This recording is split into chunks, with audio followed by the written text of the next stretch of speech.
días, bienvenidos y bienvenidas, como siempre, a este es su espacio Periodismo y Sociedad. Cada mañana con ustedes en este espacio, en este conversatorio sobre temas de actualidad y temas de impacto que les llegan a ustedes con la finalidad de que entre todos aunemos esfuerzos y construyamos una sociedad mejor, pero para todos, con la ayuda de Dios. Estamos desde República Dominicana, Santo Domingo, por el canal 19, transmitiendo para todo el mundo a través de sus plataformas digitales y de su YouTube. Estamos también simultáneamente por el canal de Sol 6 y para Nueva York en Dominican Network por las plataformas digitales de Facebook Live, Andrés Matos, Periodismo y Sociedad TV, entre otras. Así es que espero que les tengamos hoy un buen alimento científico, como siempre de salud, porque los lunes le corresponde al doctor Alfredo Polanco, a quien tenemos en la línea de manera virtual. Va a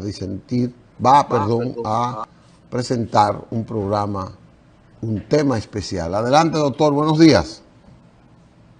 Buenos días, Licho. Buenos días a todo nuestro público de las diferentes localidades, tanto de República Dominicana como del mundo.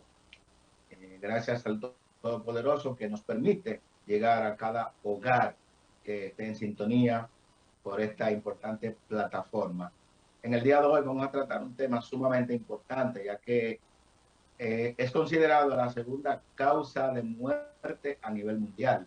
Y es a propósito de que cada día 29 del mes de octubre se conmemora lo que es el Día Internacional del Ictus o Stroke, como se le conocen, o mejor conocido también como los accidentes cerebrovasculares. Ustedes oyen mencionar mucho, bastante, la trombosis cerebral, las hemorragias cerebrales, hemorragias subaracnoidea, etcétera.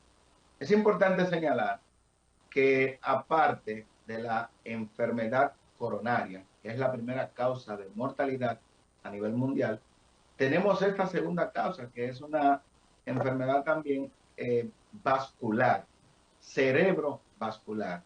Y tenemos lo que es el accidente cerebrovascular, que puede ser de dos tipos, isquémico o también puede ser de tipo hemorrágico. Esta enfermedad se presenta, o esta patología clínica se presenta más frecuentemente en pacientes mayores de 55 años. Sin embargo, cualquier paciente a cualquier edad puede tener un fenómeno de trombosis cerebral o puede tener una hemorragia cerebral, pero a cualquier edad podemos tener este padecimiento clínico. ¿Cómo se presenta? Lo primero que vamos a tener es la definición. Se denomina ictus, es golpe, que es cuando se presenta el cese repentino, abrupto del flujo sanguíneo a nivel de una área del cerebro. Ese cese de la circulación a nivel de esa área del cerebro se puede presentar debido a dos condiciones. La más frecuente, en el 85% de los casos, es por una oclusión de un vaso sanguíneo del cerebro, que es lo que se llama la trombosis, una trombosis cerebral. O sea, el 85% de los pacientes que presentan este cuadro es por trombosis. Sin embargo, el restante 15% lo va a presentar por procesos hemorrágicos. Entonces, hay factores de riesgos para que un paciente presente una ictus cerebral. Y el principal factor de riesgo es la hipertensión arterial. Por ejemplo, una hipertensión arterial no tratada o maltratada es considerado el principal factor de riesgo para que un paciente haga una isquemia cerebral. También tenemos niveles de colesterol alto, por ejemplo, la hipercolesterolemia, ya que esto va a provocar que esas placas de grasa que estén alrededor de las arterias cerebrales en una circulación deficiente un problema, paciente que esté con una coagulación muy efectiva, pues esto va a traer como consecuencia que se presente pues un coágulo, y ese coágulo va a taponar esas arterias cerebrales y vamos a tener las manifestaciones clínicas. También el uso de drogas, por ejemplo, la cocaína, las anfetaminas, etcétera. También vamos a tener los medicamentos hormonales, también pueden conllevar. Cualquier medicamento procoagulante puede conllevar a que un paciente tenga alteración de los factores de la coagulación y te va a presentar una trombosis. También vamos a tener las denominadas arritmias cardíacas. Ese paciente que tiene, por ejemplo, una fibrilación auricular, paciente que tiene valvulopatías a nivel cardíaco, pues pueden expulsar un coágulo que puede irse a los vasos cerebrales.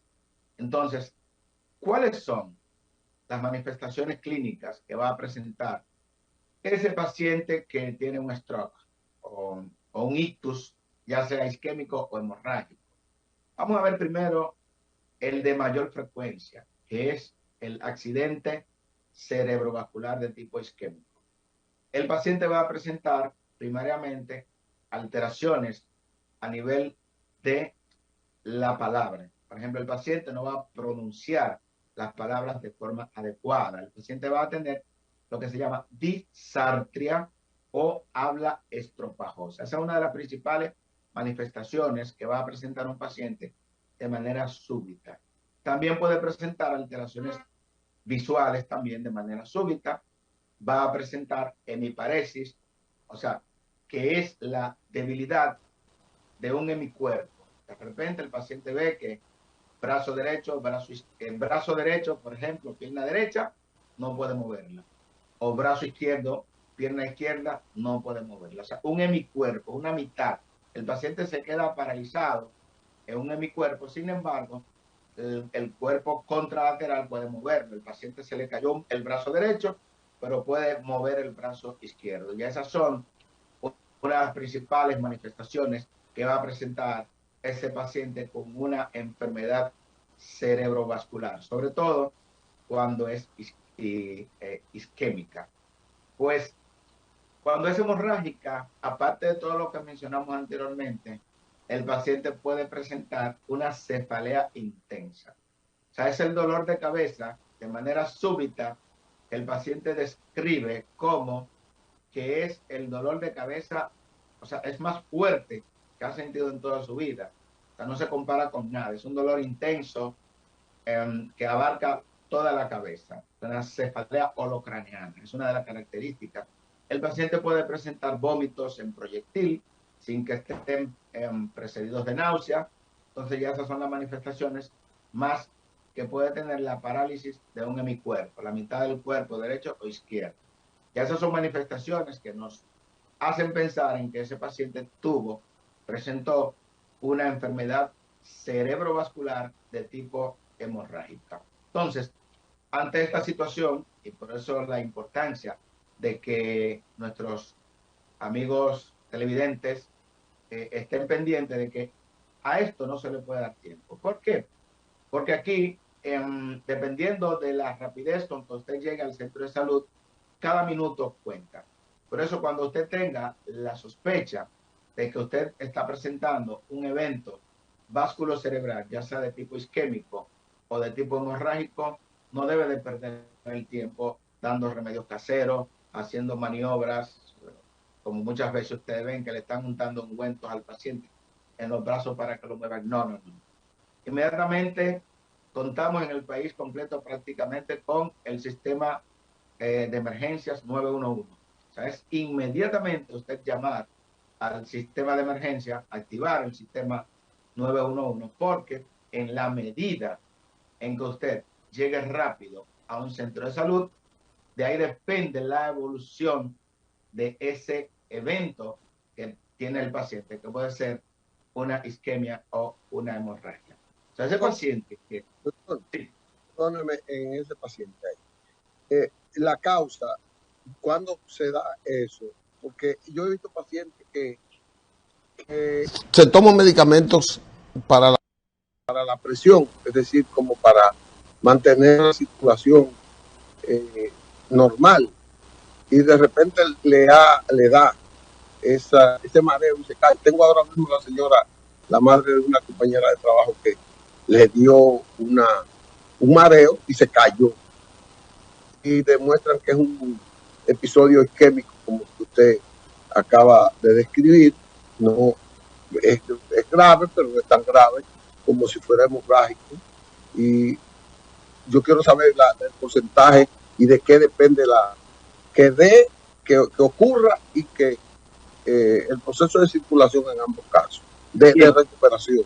Bien, tenemos que tener una circulación efectiva, por eso usted va a ver que los pacientes hipertensos, sobre todo cuando son hipertensos más diabéticos, son pacientes que usted ve que utilizan de manera preventiva una tableta de 81 miligramos de ácido acetil salicílico, es lo que se llama en prevención primaria, sobre todo cuando el paciente tiene antecedentes de hipercolesterolemia o hipertrigliceridemia. Esos pacientes que tienen constantemente el colesterol y los triglicéridos altos son pacientes más proclives a presentar fenómenos trombóticos. Pero también el paciente, por el hecho ya de ser diabético, por el hecho ya de ser hipertenso, es un paciente, como dijimos anteriormente, la hipertensión es el factor predisponente más importante, de mayor peso, para el desencadenamiento de una enfermedad cerebrovascular, ya sea isquémica o hemorrágica. Entonces, por eso es que siempre nosotros insistimos que cuando a usted le prescriben un medicamento, que usted es hipertenso, que usted es diabético, que usted tiene problemas del colesterol y que a usted le prescribieron 4 medicamentos, entonces usted va a la farmacia y le pregunta al farmacéutico que si cuál de esos es el menos importante, el farmacéutico nunca debe de decirle que cuál, porque todos son importantes de manera relevante. Por ejemplo, obligatoriamente, usted tiene que tener una tensión arterial controlada, 120/80.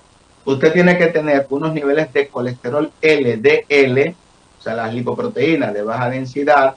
Ese paciente tiene que tenerla dependiendo del riesgo cardiovascular, por debajo de 115, por debajo de 70, por debajo de 55, dependiendo de si el paciente sea de riesgo alto, moderado o muy alto riesgo. O sea que por eso ese paciente necesita ese medicamento para control de los niveles de colesterol y evitar que a esas arterias del cerebro, igualmente como a las arterias coronarias, esas placas de grasa, de ateroma, como nosotros llamamos, provocan endurecimiento y provocan un tapón de las arterias del cerebro, en este caso, que es lo que nos compete. Entonces, por eso es que usted debe de mantener un estricto control de su presión, de su diabetes y de sus niveles de colesterol y, lógicamente, una circulación efectiva con los antiagregantes plaquetarios siempre y cuando no haya contraindicación. En este caso, comúnmente ustedes van a ver que la mayoría de los pacientes de riesgo se le administra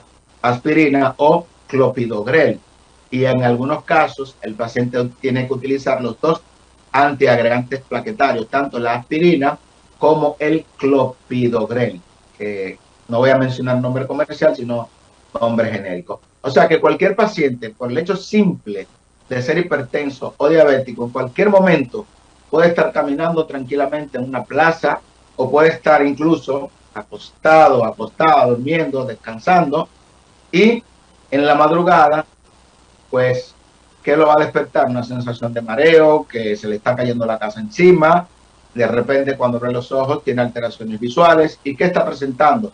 Quiere llamar a alguien, no puede. Quiere levantarse, no puede. ¿Qué está presentando ese paciente? Le está presentando un accidente o un evento cerebrovascular. Entonces es importante en este caso, por eso hemos visto cómo pacientes que viven solos, por eso yo digo que hombre solo quiere decir peligro, en una persona debería estar sola, no importa la edad. ¿Por qué? Porque mientras usted está solo, pues le da un evento de estos a medianoche, pues no hay quien llame al 911 y cada minuto que pasa es tiempo. ¿Por qué? Porque si a usted le llamaron, activaron el sistema 911 y usted llegó con tiempo al centro de salud especializado, capacitado, le hacen una tomografía y se detecta que no hay nada, porque en primera instancia una tomografía puede salir normal cuando un ACV es de tipo isquémico en las primeras horas, puede salir completamente normal, pero por los signos clínicos, el médico ya sabe que hay un ACV de tipo isquémico. Entonces, se sabe que no hay hemorragia porque la sangre se ve inmediatamente en la tomografía. Entonces, por eso le hacemos de entrada una tomografía sin medio de contraste. Pues, si ese paciente llegó en las primeras 3 horas, es un paciente que se puede revascularizar. Un paciente puede llegar a una clínica, a un centro de salud hemipléjico completamente, sin mover el hemicuerpo izquierdo, el hemicuerpo derecho, y ese paciente se lleva al departamento donde se le haga una revascularización, o sea, una trombolisis, destrucción del coágulo, pues ese paciente se va a recuperar, si no completo, pues casi completamente, pero una vez transcurridas más de 3 horas, 4, 6 horas, pues ya la recuperación va a ser parcial. Y en la medida en que se tarda tiempo en hacer el diagnóstico, o sea, lo llevan aquí, de aquí para allá, de un lugar a otro, pues se tardará más tiempo en hacer el diagnóstico y cuando se hizo un diagnóstico tardío, pues ese coágulo ha logrado entaponarse tanto que del lado después del coágulo, ¿qué va a haber? Una necrosis o muerte de las células del cerebro que están después del coágulo. Entonces, por eso es importantísimo que todo paciente que tenga esos signos de alarma, como por ejemplo mareos, disartria, que es el habla estropajosa, y de repente tenga pues pérdida o disminución de la movilidad de un hemicuerpo, pues activar el sistema 911. Bien, en el caso del 15% de los pacientes que presentan los ictus cerebrales es de tipo hemorrágico, una hemorragia intracerebral que puede ser por una crisis hipertensiva. Por ejemplo, ustedes saben que la hipertensión arterial en la mayoría de los casos no da ninguna sintomatología, y cuando da sintomatología es porque ya hay evidencia de daño a un órgano blanco, un órgano diana, en este caso el cerebro. Por ejemplo, una rotura de una arteria cerebral, que puede ser por un aneurisma de la arteria cerebral o no. Por ejemplo, hemos tenido casos de pacientes jóvenes de 30 años que de repente están haciendo un esfuerzo abrupto, pues aumentaron la presión intracraneal y se ha producido una rotura de un aneurisma o una debilidad de las arterias cerebrales o una arteria cerebral, y entonces tenemos el evento hemorrágico. Y vamos a ver la tomografía inmediatamente. Ese evento hemorrágico se le debe de presentar el caso a neurología y neurocirugía. ¿Por qué? Porque en muchos de estos casos la recuperación depende de una intervención neuroquirúrgica temprana.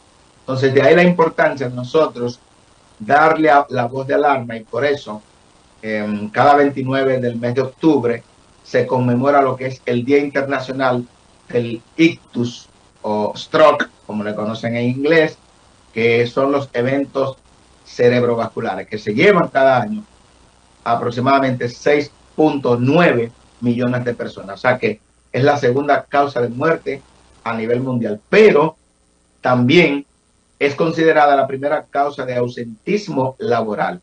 Por ejemplo, una persona que pensaba pensionarse cuando cumpliera 60 años y vivir 20 años tranquilo, con toda una pensión, de repente a los 55 años ese paciente tiene un stroke, un ACV de tipo isquémico. ¿Qué tenemos? Tenemos ya a un paciente con una hemiparesia, un paciente que va a vivir, pues, lamentablemente, pero bueno, afortunadamente está vivo, pero dependiente de medicamentos y dependiente de una buena rehabilitación. ¿Por qué? Porque vamos a tener un paciente hemipléjico. ¿Qué posibilidad hay, doctor? ¿Qué posibilidad hay de una recuperación de esa terapia y hasta qué nivel es que tiene efectividad esa terapia? Sí, precisamente íbamos allá. Por eso es importantísimo que cuando usted tiene uno de estos eventos, acudir lo más rápidamente posible al centro de salud capacitado, que aquí en nuestro país los hay. Entonces, dependiendo de la rapidez con que se haya hecho la revascularización. O sea, se ocluyó una arteria, se tapó una tubería. Mientras más rápido se destapa esa tubería, que es esa arteria del cerebro, pues más rápido, más le va a llegar la sangre al cerebro y va a tener menos muerte celular cerebral. Ahora bien, cuando esa oclusión dura 24 horas, lamentablemente ya ha habido una gran cantidad de células cerebrales dañadas y ese paciente no va a tener una recuperación completa. Ese paciente posteriormente, cuando salga, bueno, en el mismo centro de salud, se le deben de iniciar lo que es la terapia de rehabilitación. O sea, por eso hemos dicho siempre, la mejor medicina es la preventiva, en segundo lugar la curativa y en tercer lugar, la más difícil es la rehabilitación, porque ya rehabilitando al paciente tenemos que darle ciclos, sesiones de fisioterapia, donde vamos a ayudar al paciente a caminar. El paciente puede caminar con un bastón y ustedes han visto pacientes de 50 años que han tenido stroke, que están caminando con un bastón. Cuando el caso es por una hemorragia, la mortalidad es bastante alta porque aproximadamente la mitad de los pacientes, dependiendo de la magnitud de la hemorragia cerebral, pues estos pacientes, el 50% de los pacientes van a tener una mortalidad al primer año. O sea que son eventos que conllevan a una alta mortalidad, o sea, morbilidad, porque ya es un paciente que no va a poder pues manejarse por sí solo, y mortalidad es bastante alta porque la mayoría de los pacientes ya a consecuencia de múltiples complicaciones, porque directamente no es el evento vasculocerebral o cerebrovascular que va a llevarse al paciente. Por ejemplo, ese paciente que hizo una hemorragia cerebral, ese paciente que hubo que intubarlo, porque muchos de los pacientes hay que intubarlo, pues tienen una insuficiencia respiratoria, pues hacen lo que se llama neumonía por broncoaspiración, pues mueren de una neumonía. El paciente hay que colocarle sonda vesical, de ahí vienen las infecciones de vías urinarias.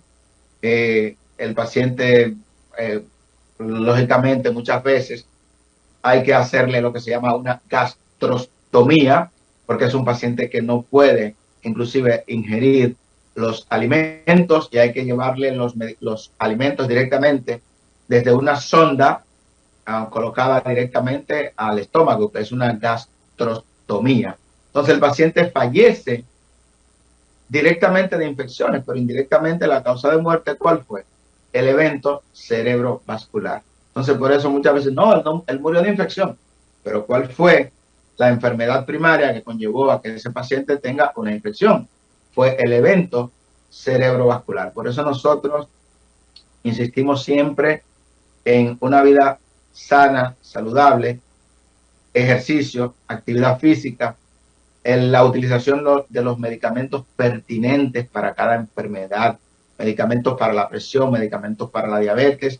No es que, como dicen muchos pacientes, no es que no quiero usar los medicamentos para no crear adicción. Señores, los medicamentos para la presión y para la diabetes no son medicamentos adictivos, son medicamentos que te van a tener una enfermedad a control, a raya, porque la enfermedad directamente, la diabetes y la hipertensión directamente, no son las que te van a matar, pero son las desencadenantes de otras enfermedades que sí te van a conllevar a la muerte, como son las enfermedades cardio o cerebrovascular, las infecciones, etc.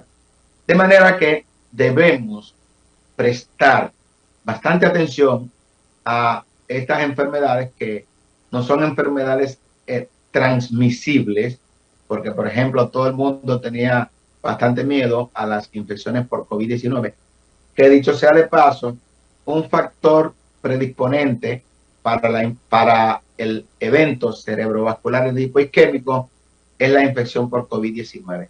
Todos teníamos bastante miedo a la infección por COVID-19.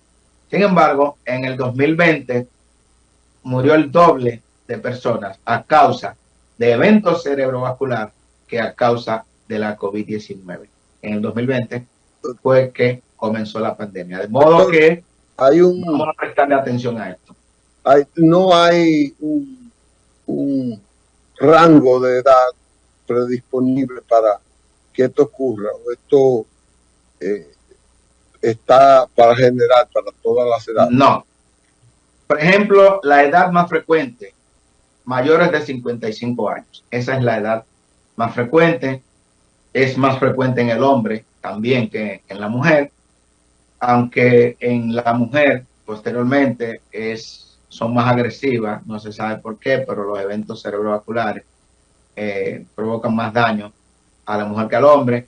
Los factores principales ya tenemos, problemas cardíacos, hipertensión, enfermedades valvulares del corazón, las arritmias cardíacas, el tabaco está involucrado en todo. Recuérdense que si un paciente es gran fumador, el gran fumador tiene lo que se llama una hipercoagulabilidad. O sea, la sangre del paciente fumador es una sangre bastante espesa. Entonces, es una sangre que tiene poco oxígeno, por eso tiene que aumentar el paciente fumador la cantidad de glóbulos rojos para tratar de airear áreas de forma más adecuada. Por eso ustedes van a ver que mientras...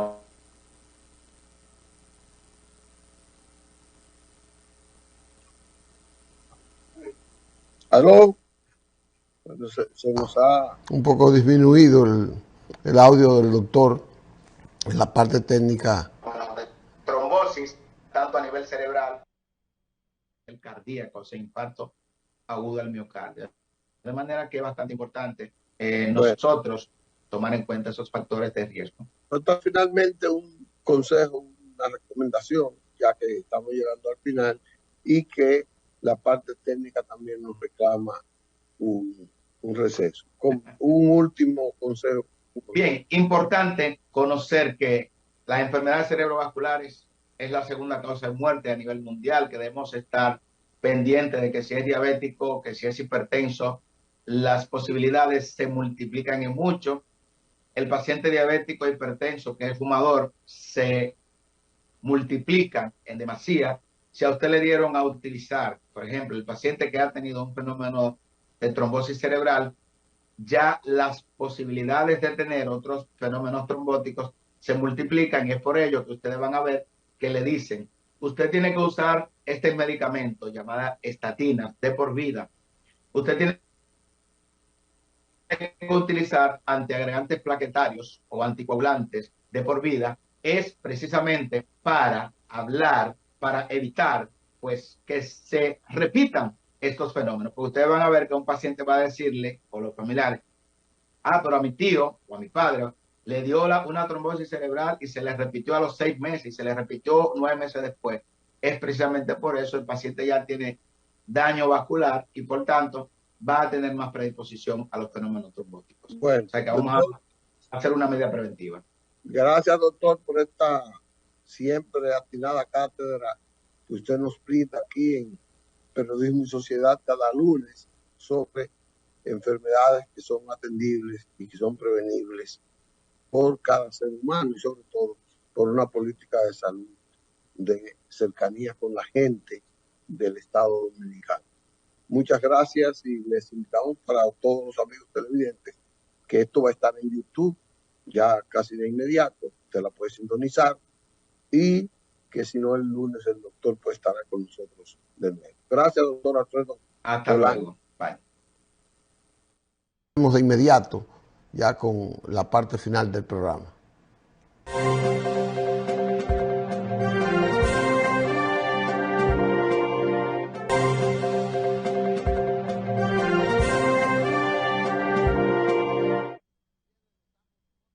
En esta segunda parte ya del programa Periodismo y Sociedad, algunos temas interesantes. Ayer tembló la tierra en la Altagracia, cerca de Higüey, y 5 puntos el temblor en la escala de Richter. Y eso dice el pequeño, que él no se cae porque es pequeño, pero que muchos mangos y aguacates pueden ser derribados por el temblor de tierra, y algunas casas hechas sin varillas, etc. Es decir, que ocurrió un temblor de tierra de 5 puntos. Yo no lo sentí, fue el pequeño que lo sintió porque está muy cerca de la tierra aquí. Entonces, yo no lo sentía, pero ocurrió porque está en la prensa, en esa parte interesante. Miren, esta semana como que se ha despertado el asunto de los enfrentamientos entre las bandas que se disputan puntos de drogas, se disputan territorios por alguna razón, y ya vimos lo de Villamella, donde ha llamado la atención las declaraciones del ministro de Interior, que tiene razón porque él dirige la política como el organismo que diseña, y alguien tiene que ejecutar eso, y él simplemente dijo, le toca aplicarlo a la policía. La policía es la garante de la aplicación de las políticas. Lo que pasa es que en la policía hay una disputa. Yo no sé ahora si eso existe, pero primero hay una disputa interna en los métodos. La policía de abajo no cree, en la mayoría no cree en esa persuasión civilizada de los delincuentes, de la preservación o prevención del delito. Los policías de abajo no creen en eso. Los policías de abajo, además de que muchos conviven con el delito, conviven y se alimentan del delito, y otros al final tienen que sucumbir con el delito porque no ven consecuencias en sus acciones. Yo conozco policías que han llevado presos a un individuo, o a 2, 3, 4, 5, 6 veces, y no le hacen nada. Entonces ellos dicen, pero ¿para qué yo los voy a llevar? Si me los voy a ganar de enemigos, ya son mis enemigos, pero los llevo al cuartel, los llevo a la fiscalía, los llevo al tribunal, y ya a los 3 días están fuera, no importa cuánto hayan robado. Y ese es un gran problema que tiene la policía, que le crea una impotencia a los agentes del sistema en mayor cercanía con la gente. Y eso tiene que resolverlo la policía. Yo no sé cómo, pero tiene que resolverlo la policía. Yo siempre he querido en la policía comunitaria que se comunique bastante mejor con eso. Eso permite, porque la desidia o no la desidia, el que la policía no actúe en los barrios, porque en los barrios todo el mundo sabe quién es el delincuente, quién se dedica a la droga, quién se dedica a robar carros, quién se dedica... Eso es, y lo sabe no solo la policía, todo el mundo, pero nadie quiere hacer nada porque nadie tiene protección. Yo no sé ahora cómo está ocurriendo, pero hace unos años, y no más de 5 o 6 años, los delincuentes sabían cuando uno iba a poner una querella al cuartel, ellos se enteraban primero que el mismo policía. O sea, alguien en el cuartel le soplaba al delincuente que le habían puesto una querella en contra, entonces iba a la represalia de quien puso la querella. Entonces esas cosas ocurren, es así.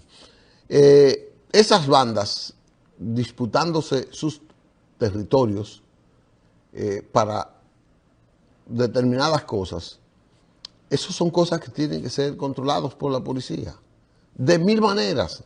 La policía tiene servicio de investigación, servicio secreto, tiene servicio de todas las maneras que tiene. Lo que pasa es que como en los últimos 40 años, la policía tiene 2 etapas. Una etapa donde fueron enganchados y las cúpulas se disputaron los cargos para hacer política reeleccionista a los presidentes. Cuando vino, a partir de don Antonio Guzmán, un programa de adesentamiento, entonces hubo que la policía había que, la colocaban los grandes cargos para beneficiar a los jefes. Por eso ustedes ven que todos los jefes de la policía de los últimos tiempos son multimillonarios, multimillonarios. Ahí no sale un jefe de la policía pobre. Óigame, no sale uno. Yo no conozco uno que sea pobre. Y se ha hecho multimillonario de la policía, todos. ¿Cómo? Yo no sé. Entonces, ellos se han disputado y se disputan cada cierto tiempo quién debe subir y quién no, a quién deben quitar. Cuando una persona tiene 1 año, 2 años, ya ese hay que quitarlo porque todo no se lo puede ganar él. Y ya ahí viene una lucha y comienzan a hacerle lío y todo eso. Las bandas son producto de esa protección, de esa policía de arriba, abajo y en el medio, que protege a esos delincuentes porque esos delincuentes le alimentan, le aumentan el sueldo. Muchos jefes de las policías locales ganan más dinero con lo que le da el grupo que opera en una determinada demarcación que lo que gana con la policía. Y eso es parte. Esta semana, esas bandas, sin querer, pero lo hicieron. Mataron a un joven en Salcedo, una estrella del baloncesto, un muchacho que ya era con apenas 20 años, 21 años, jugando baloncesto superior y aspiraba a ser una estrella. Bueno, él fue a salvar a una niña en un tiroteo de 2 bandas. Y él entonces cargó con la bala y hoy estamos dolidos, estamos por esa situación. Yo no sé, Chu, quién es que le toca eso, pero tiene que hacerlo. Yo que conozco, porque yo me dediqué mucho tiempo a enfrentar y a combatir eso a la policía. No como lo estoy haciendo ahora, no. Y ahora no lo estoy combatiendo, yo estoy describiendo lo que todo el mundo sabe pasa en la policía. Describiéndolo. El desorden que tiene la policía se debe a la corrupción que hace 20, 30 años sembraron los jefes y los aparatos que dirigían la policía. Ese es el desorden que tenemos, esa es la ineficacia de la policía. La corrupción que tenemos en la policía se debe a que jefes de la policía, 8, 10, 15 jefes, su premio era conformar bandas internas para secuestrar, para matar, intercambio de disparos y todas esas cosas. Por eso ninguno de los políticos que han dirigido la policía me pueden hablar disparates, demagogia, que no fueron capaces de entender eso. Nadie me puede hablar a mí hoy, nadie, ninguno de esos presidentes me pueden hablar de eso a mí. Porque es que yo vi muchos presidentes tolerando jefes de la policía, que ellos saben que eran mafiosos, que ellos saben que tenían bandas internas, que ellos saben que mataban por paga. Presidentes que lo sabían. Porque un presidente, ¿cómo va a permitir que un policía, que un jefe de la policía reciba 50 millones de pesos? ¿A cambio de qué? Es a cambio de algo irregular. Y el presidente no va a saber eso, sí lo sabe, pero él no quiere entenderlo y ahora vienen de demagogos, de irresponsables a decirme, no, es el pequeño el que no sabe un plan, es el pequeño. Mentira, usted fue cómplice de la destrucción, de la corrupción, de esa Policía Nacional que tiene 60 años corruptos, matando gente y permitiendo el robo y complaciendo a los delincuentes y siendo cómplice de muchas cosas que pasan aquí. Entonces ese es el problema de la policía y cuando va un jefe de la policía a mejorarlo, ese jefe de la policía es enemigo de esa policía eficaz, de esa policía ciudadana, de esa policía de derecho, de esa policía. Y tiene que haber una, ya debo cortar, y tiene que haber una combinación, policía, fiscalía, que es el gobierno, Ministerio Público, y jueces, que es el Poder Judicial. Si no lo hay, no es verdad que usted va a resolver el problema. Y resolver el problema está en las cárceles, porque hay ladrones que viven en las cárceles mejor que como viven fuera. Y desde dentro dirigen las bandas de atraco. Ya no quiero decir más porque el pequeño me dice que no puedo decir más, que deje algo por mañana. Señores, gracias por su sintonía y mañana nos veremos en otro espacio de periodismo y sociedad por este canal 19 Cinevisión. Hasta entonces, si Dios quiere.